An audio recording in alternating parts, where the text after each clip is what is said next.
तमाम जो प्रोटोकॉल्स हैं, चाहे वो किसी फाइल का आगे बढ़ना तकनीकी तो कैसे रूप से अब होगा? सरकार क्या कैसे चलेगी क्या जब क्या CM सरकार नहीं बर्खास्तगी की तरफ बढ़ रही है? कोई कॉन्स्टिट्यूशनल क्राइसिस या आप लोग अदालत से किसी तरह की रेमेडीज मांगेंगे?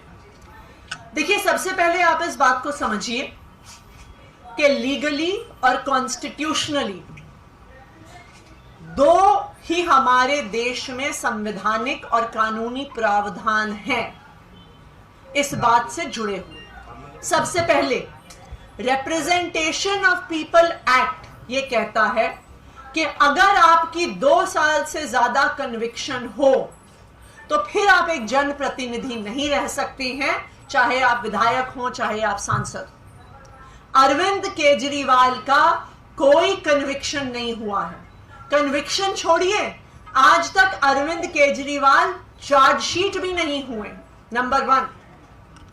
दूसरी बात, इस देश का संवैधानिक प्रावधान ये कहता है कि कोई व्यक्ति चीफ मिनिस्टर नहीं रह सकता, उसे चीफ मिनिस्टर के पद से इस्तीफा देना होगा अगर वो अपने हाउस की मेजॉरिटी नहीं एंजॉय करता। Arvind Kejriwal enjoys the overwhelming majority of the Delhi Assembly। तो इसलिए अरविंद केजरीवाल के इस्तीफा देने का कोई भी कारण नहीं है।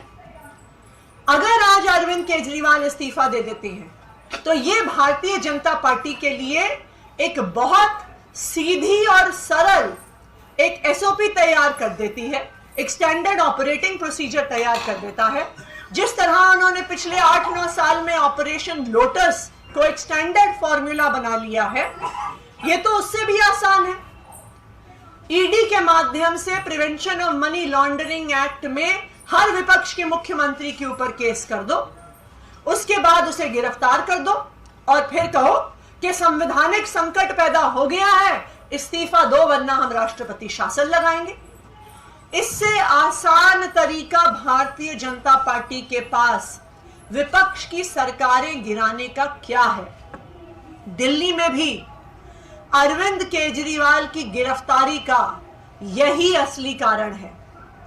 कल अरविंद केजरीवाल जी को जुडिशियल कस्टडी में भेजा ईडी ने। उन्होंने कहा हमें जुडिशियल कस्टडी चाहिए। क्यों चाहिए आपको जुडिशियल कस्टडी?